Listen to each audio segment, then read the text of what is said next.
I want to share with you one of the best core exercises you can do is using the ab wheel. If you haven't already subscribed to my channel, please do so, and also click that notification bell icon to be notified when I post a new video or when I go live.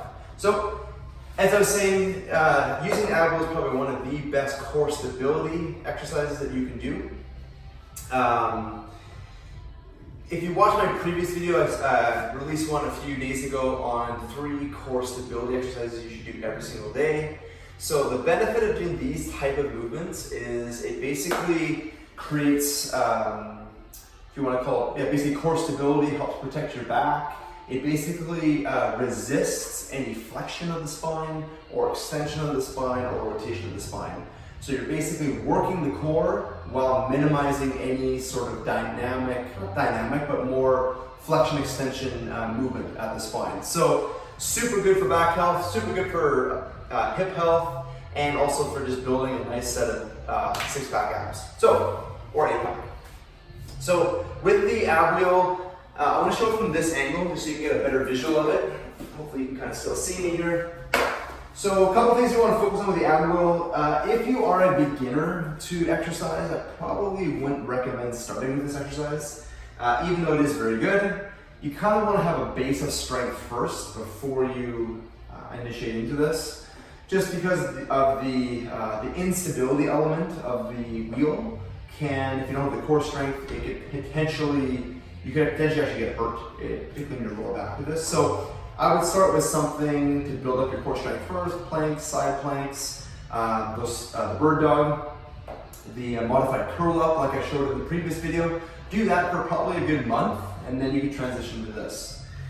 So for this one, from a side angle here, a couple things we want to focus on is when we start, I like people to start in kind of like what they'd be like in a kneeling push-up position.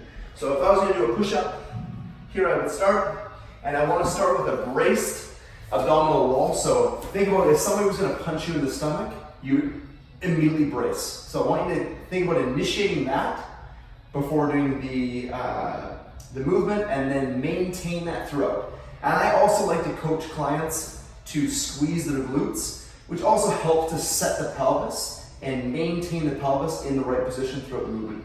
So you don't get an excessive lordosis or an excessive lumbar arch, which can be painful. So bracing the core and squeezing the glutes. And then another thing that could help you is if you think about having your belly button and the ab wheel connected by a string. So as the ab wheel moves out, the belly button has to also move forward as well. Okay, so we're not just going to have the ab wheel move out like this and the belly button stays in the same place. So this is a tendency I see with people when they're doing this movement, when they're either they're not understanding the mechanics of it, or they just don't have the proper core strength. They're keeping their hips back. So that's not working the core. I mean, working your arms, you get something done, but not working the core. So we won't have the hips move with the actual ab wheel. And it also could be a weakness for that person. So if they've got some core weakness, then the body is going to basically kind of regress the movement to an easier version, which is basically just using the arms. So we want to start with something more basic and then progress to this over time. So again, starting in this position, I'm going to brace my abs, just like I was going to be punched in the stomach, squeeze my glutes, and then I'm going to roll out a couple inches and then roll back.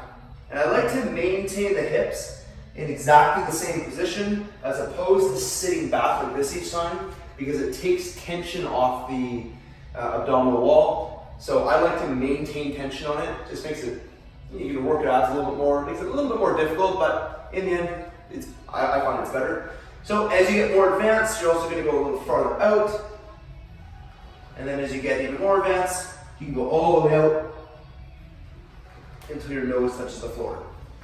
So if you find in this movement that as you go out, you start to feel lower back pain, any kind of discomfort other than just working the anterior part of your core, you're going too far. Okay, so just regress the movement to where you can maintain that brace position, you can maintain that glute squeeze, and you can maintain that kind of neutral spine position, which is basically, not excessively arched, and not excessively rounding.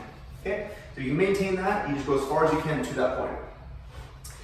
So if someone was going to advance to this after going past the basics, like those 3 stability movements I showed in the previous video, I would say someone could do this 2, 3, or 4 times per week. Would be really good. You'd build a great set of abdominals with that.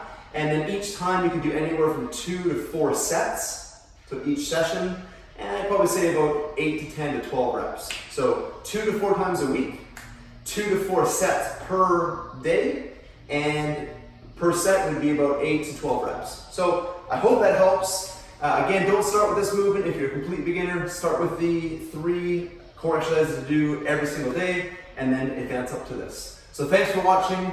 I appreciate you subscribing to my channel. If you have any ideas for future videos, whether it's on fitness, food, fasting, fat loss, whatever it may be, I'd love to hear about it. So please comment below and let me know. And yeah, I look forward to doing future videos and just helping you in your fitness and health endeavors.